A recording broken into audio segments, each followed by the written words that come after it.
સલામત રાજ્ય ગણાતા ગુજરાતમાં ક્યારેક હવસખોરોના માથે શૈતાનિયત સવાર થાય છે અને પછી માસૂમ ફૂલ જેવી કળીઓ પીંખાઈ જતી હોય છે। આવી જે ગરીબ પરિવારની 4.5 વર્ષની માસૂમ બાળાનું એક હવસખોર અપહરણ કરીને લઈ જાય છે અને પછી તેની સાથે હેવાનિયત આચરી તેની હત્યા કરી દે છે। પરંતુ આવા હવાસખોરોનો કેવો અંજામ લાવવો એ ગુજરાત પોલીસે નક્કી કરી નાખ્યું છે। ગાંધીનગર અને અમદાવાદ સહિતના વિસ્તારોમાં દુષ્કર્મીઓની શાન ઠેકાણે લાવી દેનાર ગુજરાત પોલીસે વધુ એક સેક્સ મિનિયાક પર ધાય 5 રાઉન્ડ ફાયરિંગ કરી મોતને ઘાટ ઉતારી દઈ। માસૂમ કળીને તત્કાળ ન્યાય આપી દીધો।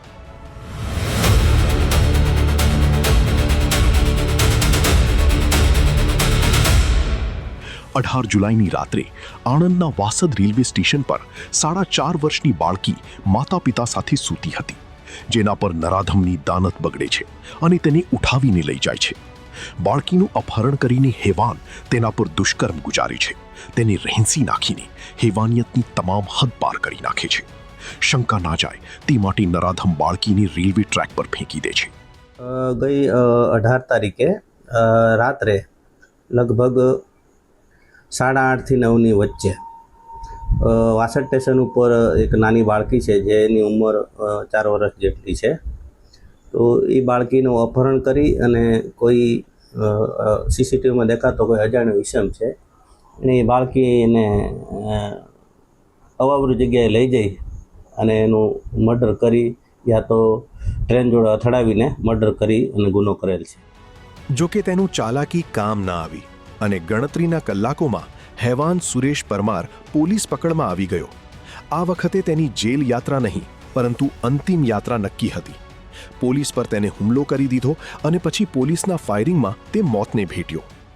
ગઈકાલે વાસદ રેલવે પ્લેટફોર્મ ઉપરથી એક 4 વર્ષની નાની બાળકીનું અપહરણ થયેલું હતું અને બાદમાં આ બાળકીની હત્યા પણ થયેલ હોવાનું ખુલેલું હતું। વિશેષ પોલીસ તપાસમાં એ પણ ખબર પડી કે બાળકી ઉપર દુષ્કર્મ થયેલું હતું અને આ દુષ્કર્મના કારણે જ બાળકીનું મૃત્યુ થયું હતું। એ બનાવના સીસીટીવી ફૂટેજ રેલવે પોલીસ દ્વારા તમામ આસપાસના જિલ્લા પોલીસને મોકલવામાં આવેલી હતી, કારણ કે એમાં જે શકમંદ આરોપી હતો એ દેખાઈ રહ્યો હતો। બોરસદ રૂરલ પોલીસે સુરેશ પરમાર નામના આરોપીને બોચાસણ પાસેથી ઝડપ્યો હતો, જે બાદ એલસીબીની ટીમ તેને આણંદ લઈને આવી રહી હતી।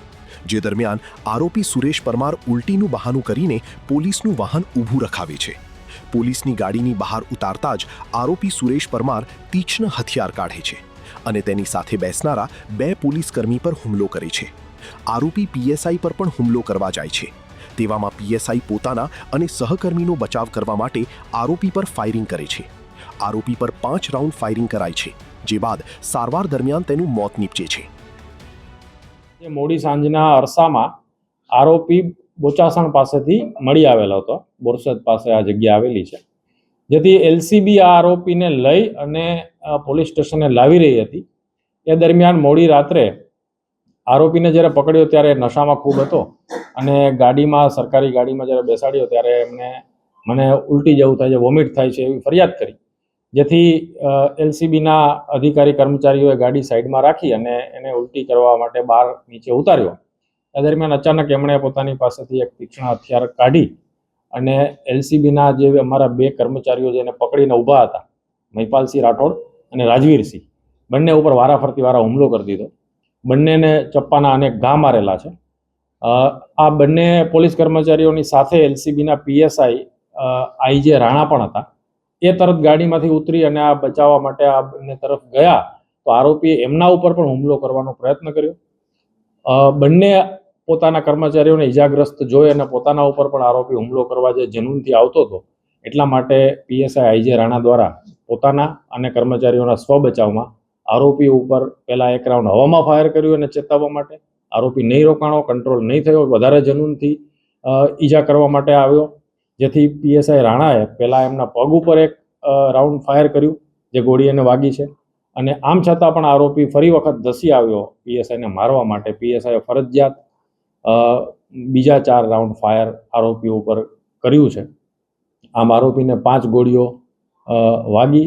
આરોપી ત્યાં સ્થળ ઉપર જ ઢળી પડ્યો બાદમાં ઈજાગ્રસ્ત કર્મચારીઓ અને આરોપી બંનેને સારવાર તાત્કાલિક મળી રહે એટલા માટે પીએસઆઈ દ્વારા તાત્કાલિક 108 બોલાવવામાં આવી અને આરોપીને નજીકની જે સૌથી સારી હોસ્પિટલ કરમસદ મેડિકલ હતી ત્યાં ખાતે ખસેડવામાં આવ્યા. સાથે સાથે બંને ઈજાગ્રસ્ત પોલીસ કર્મચારીઓને પણ હોસ્પિટલ ખાતે ખસેડવામાં આવ્યા. સારવાર દરમિયાન જે આરોપી સુરેશભાઈ પરમાર છે એનું મૃત્યુ થયું છે. વિકૃત માનસિકતા ધરાવતા નરાધમનો ગુનાહિત ઇતિહાસ છે. વર્ષ 2020માં આણંદ રૂરલ પોલીસે દુષ્કર્મ સાથે હત્યા કેસમાં તેની ધરપકડ કરી હતી.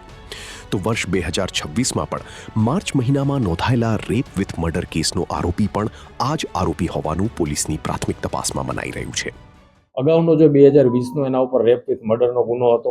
આમ કુલ મળીને 2 એના ઉપર રેપ વિથ મર્ડરના ગુના હતા. ત્રીજો એક બનાવ રેપ વિથ મર્ડરનો આણંદ રૂરલમાં માર્ચ મહિનામાં ચાલુ વર્ષમાં દાખલ થયેલો હતો, જે હજુ સુધી તો વણશોધાયેલો હતો. પરંતુ ગઈકાલની તપાસમાં પોલીસને અમુક સાંયોગિક પુરાવા મળેલ છે, જેના ઉપરથી એ પણ શક્યતા છે કે એ ગુનો પણ આ જ આરોપીએ આચરેલો હતો. વિશેષ તપાસ આ બાબતે ચાલુ છે. ડેપ્યુટી સીએમ હર્ષ સંઘવીએ એન્કાઉન્ટરની ઘટનાને લઈ કહ્યું કે આવા નરાધમો પર કંટ્રોલ રાખવાનું કામ પણ પોલીસનું છે. આરોપીએ જે રીતે ગુનાને અંજામ આપ્યા તે તેની સેક્સ મેનિયાક તરીકેની છબી દર્શાવે છે. એક 4.5 વર્ષની બાળકી, એની હત્યા, મોટી દુષ્કર્મ બી, અને જેનો ભૂતકાળ બી આ જ પ્રકારના ગુનાઓ જોડે જોડાયેલો હોય એવો નરાધમ પોલીસને ચક્કુ મારવાની કોશિશ કરે.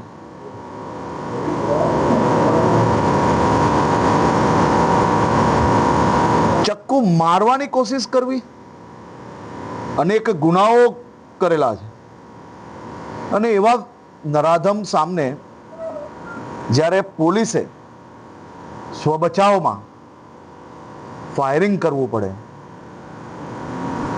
આવા નરાધમોને સંપૂર્ણપણે કંટ્રોલમાં રાખવા એ જ રાજ્ય પોલીસનું કામ છે. આણંદ પોલીસે 4.5 વર્ષની બાળકીને તો ન્યાય અપાવ્યો જ છે, પરંતુ